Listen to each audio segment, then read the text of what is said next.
Presentaciones para la Escuela Sabática del tercer trimestre de 2024.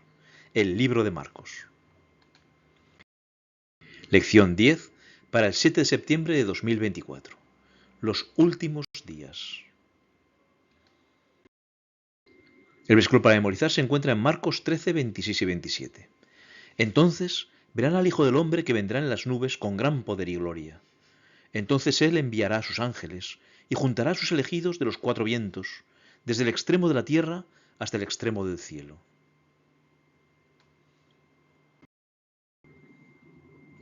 Los ancianos que habían visto el templo de Salomón lloraban al ver el pequeño y humilde templo edificado por Zorobabel.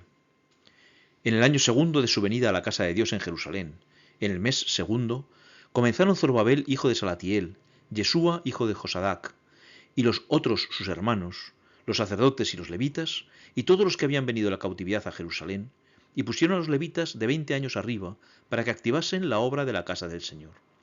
Yesúa también, sus hijos y sus hermanos, Cadmiel y sus hijos, hijos de Judá, como un solo hombre, asistían para activar a los que hacían la obra en la casa de Dios, junto con los hijos de Enadat, sus hijos y sus hermanos levitas.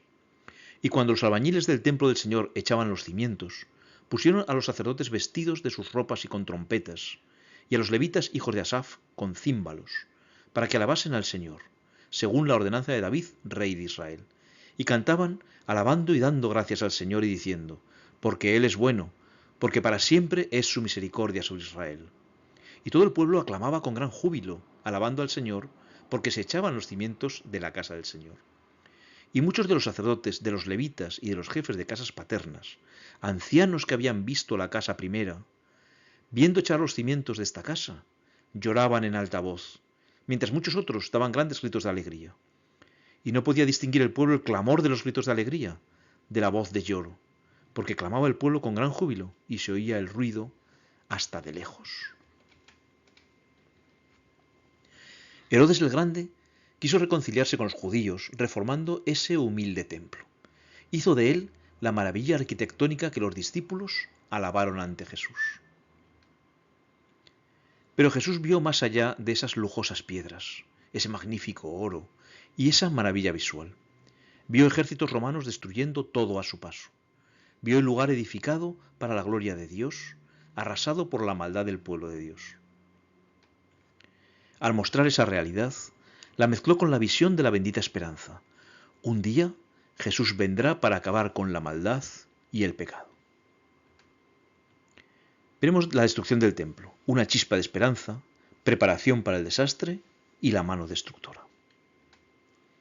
Y la venida del Hijo del Hombre, la gran tribulación y la segunda venida de Jesús.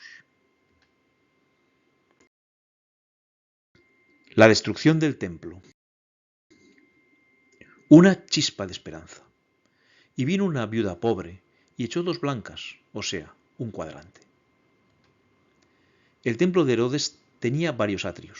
En el llamado atrio de las mujeres se encontraban 13 cofres donde se depositaban las ofrendas.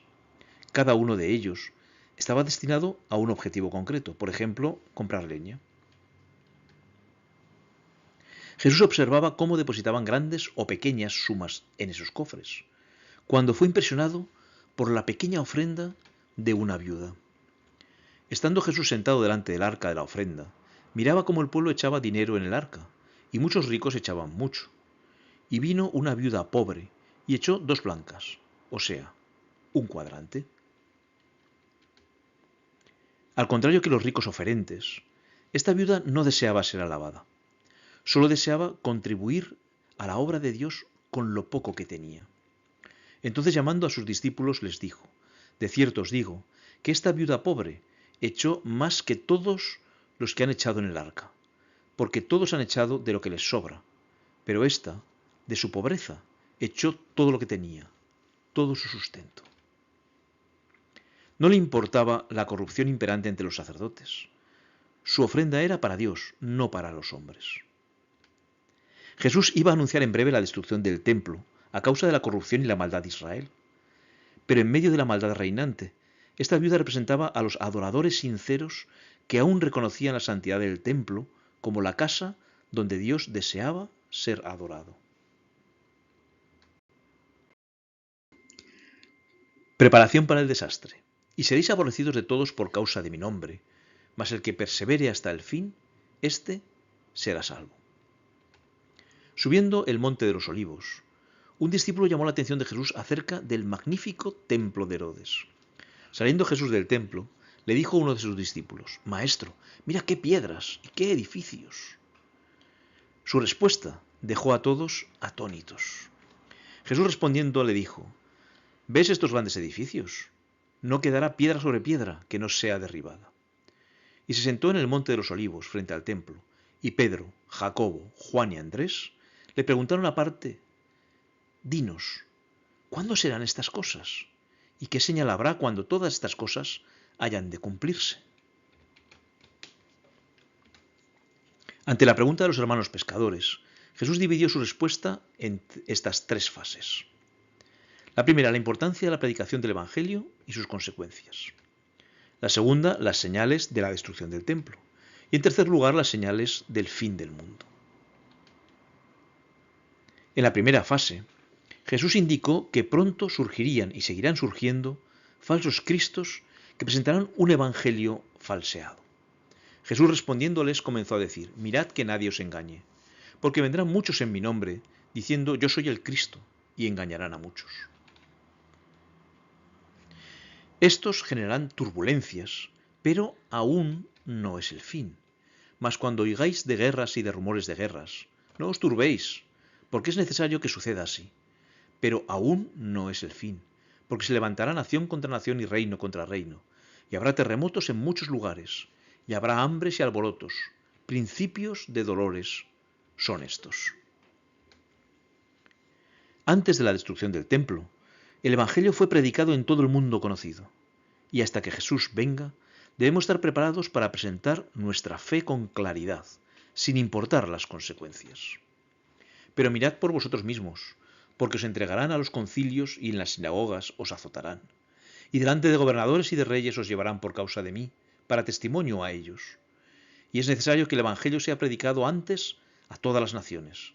Pero cuando os trajeren para entregaros, no os preocupéis por lo que habéis de decir, ni lo penséis, sino lo que os fuere dado en aquella hora, eso hablad. Porque no sois vosotros los que habláis, sino el Espíritu Santo. Y el hermano entregará a la muerte al hermano, y el padre al hijo.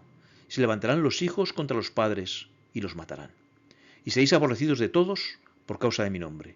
Mas el que persevere hasta el fin, éste será salvo. Y Pedro nos dirá: santificad a Dios el Señor en vuestros corazones, y estad siempre preparados para presentar defensa con mansedumbre y reverencia ante todo el que os demande razón de la esperanza que hay en vosotros. La mano destructora. Pero cuando veáis la abominación desoladora de que habló el profeta Daniel, puesta donde no debe estar, el que lee entienda, entonces los que estén en Judea huyan a los montes. Jesús unió la destrucción del templo con las profecías de Daniel. Daniel 9:27 nos dice: por otra semana confirmará el pacto con muchos. A la mitad de la semana hará cesar el sacrificio y la ofrenda. Después, con la muchedumbre de las abominaciones, vendrá el desolador, hasta que venga la consumación y lo que está determinado se derrame sobre el desolador. Daniel 11:31: se levantarán de su parte tropas que profanarán el santuario y la fortaleza, y quitarán el continuo sacrificio y pondrán la abominación desoladora. Y finalmente Daniel 12:11 nos dice: desde el tiempo que se ha quitado el continuo sacrificio hasta la abominación desoladora, habrá 1290 días. La profecía de las 70 semanas presenta a un príncipe, que es Roma, que destruiría la ciudad y el templo después de la muerte del Mesías. Este es el desolador que llenó Jerusalén de abominaciones. Así nos lo dice Daniel: después de las 62 semanas se quitará la vida al Mesías, mas no por sí. Y el pueblo de un príncipe que ha de venir destruirá la ciudad y el santuario, y su fin será con inundación. Y hasta el fin de la guerra durarán las devastaciones. Y por otra semana confirmará el pacto con muchos. A la mitad de la semana hará cesar el sacrificio y la ofrenda. Después, con la muchedumbre de las abominaciones, vendrá el desolador, hasta que venga la consumación y lo que está determinado se derrame sobre el desolador. Lucas deja claro que la abominación desoladora se refiere a Jerusalén rodeada de ejércitos romanos. Pero cuando viereis a Jerusalén rodeada de ejércitos, sabed entonces que su destrucción ha llegado. Esto ocurrió el año 66 después de Cristo, cuando Cestio Galo intentó tomar Jerusalén. Su imprevista retirada permitió a los cristianos abandonar la ciudad y salvar su vida. El que esté en la azotea no descienda a la casa, ni entre para tomar algo de su casa. Y el que esté en el campo no vuelva atrás a tomar su capa. Mas ay de las que estén encintas y de las que críen en aquellos días. Orad pues que vuestra huida no sea en invierno. Un año después, Nerón envió a Vespasiano a sofocar la rebelión, y éste dejó a Tito para continuar el asedio, hasta la total destrucción de la ciudad en el año 70. Veamos ahora las predicciones de Jesús acerca de la venida del Hijo del Hombre. La gran tribulación. Porque aquellos días serán de tribulación cual nunca ha habido desde el principio de la creación que Dios creó hasta este tiempo, ni la habrá. Después de explicar la destrucción del templo, Jesús comienza a hablar de lo que ocurriría entre ese evento y su segunda venida, un tiempo de tribulación extrema. Como hemos leído, por aquellos días serán de tribulación cual nunca ha habido desde el principio de la creación que Dios creó hasta este tiempo, ni la habrá. Esta tribulación es contra los escogidos, es decir, los que se mantengan fieles a Jesús. Y si el Señor no hubiese acortado aquellos días, nadie sería salvo. Mas por causa de los escogidos que Él escogió, acortó aquellos días. El periodo de tribulación implica la persecución del pueblo fiel por parte del poder religioso que dominó la Edad Media. Durante ese periodo, muchos pagaron con su vida su deseo de leer la Biblia y de ser leales a sus enseñanzas. Daniel 7:25 y otros pasajes nos dicen que la persecución duraría 1260 años, entre 538 y 1798. Dice Daniel 7:25, y hablará palabras contra el Altísimo, y a los santos del Altísimo quebrantará, y pensará en cambiar los tiempos y la ley, y serán entregados en su mano hasta tiempo, tiempos y medio tiempo. Este periodo implica 3 tiempos y medio, es decir, 3 años y medio, en días, 1260 días que en este tipo de profecías se deben interpretar como años. Antes de 1798, a partir de la Reforma, la persecución amainó en algunas partes de Europa. Muchos tuvieron que huir de sus países para refugiarse en Alemania o Suiza, a fin de librarse de la persecución. Podemos saber que si nuestra vida está oculta con Cristo en Dios, cuando entremos en la prueba a causa de nuestra fe, Jesús estará con nosotros.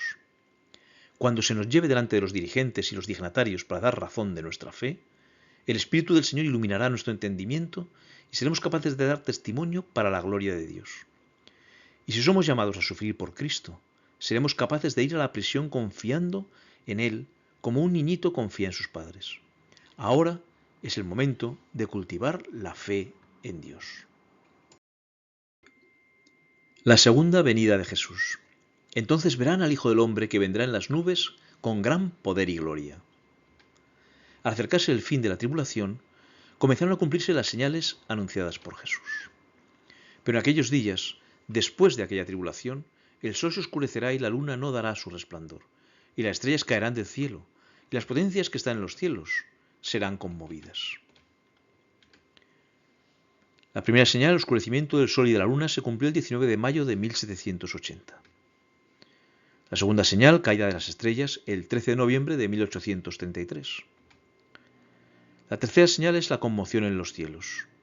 Es un evento futuro, anunciado también en Apocalipsis 6:14. Y el cielo se desvaneció como un pergamino que se enrolla, y todo monte y toda isla se removió de su lugar. Después aparecerá Jesús en forma visible, poderosa y gloriosa. Los muertos en Cristo resucitarán, y los fieles vivos serán transformados. Entonces verán al Hijo del Hombre que vendrá en las nubes con gran poder y gloria, y entonces enviará a sus ángeles, y juntará a sus escogidos de los 4 vientos, desde el extremo de la tierra hasta el extremo del cielo. Porque el Señor mismo, nos dirá Pablo, con voz de mando y con voz de arcángel y con trompeta de Dios, descenderá del cielo, y los muertos en Cristo resucitarán primero. Luego nosotros, los que vivimos, Los que hayamos quedado, seremos arrebatados juntamente con ellos en las nubes para recibir al Señor en el aire, y así estaremos siempre con el Señor. ¿Cuándo sucederá este gran evento? Jesús nos dice que cuando veamos las señales, sabremos que se acerca. De la higuera aprended la parábola. Cuando ya su rama está tierna y brotan las hojas, sabéis que el verano está cerca. Así también vosotros, cuando veáis que suceden estas cosas, conoced que está cerca, a las puertas. Como conclusión, Jesús aseguró que los eventos concernientes a la destrucción del templo serían contemplados por esa misma generación. De cierto os digo, que no pasará esta generación hasta que todo esto acontezca. El cielo y la tierra pasarán, pero mis palabras no pasarán. Pero con respecto a su segunda venida, nos avisa que nadie sabe el momento. Nuestra parte es velar. Pero de aquel día y de la hora nadie sabe, ni aun los ángeles que están en el cielo, ni el Hijo, sino el Padre. Mirad, velad y orad, porque no sabéis cuándo será el tiempo.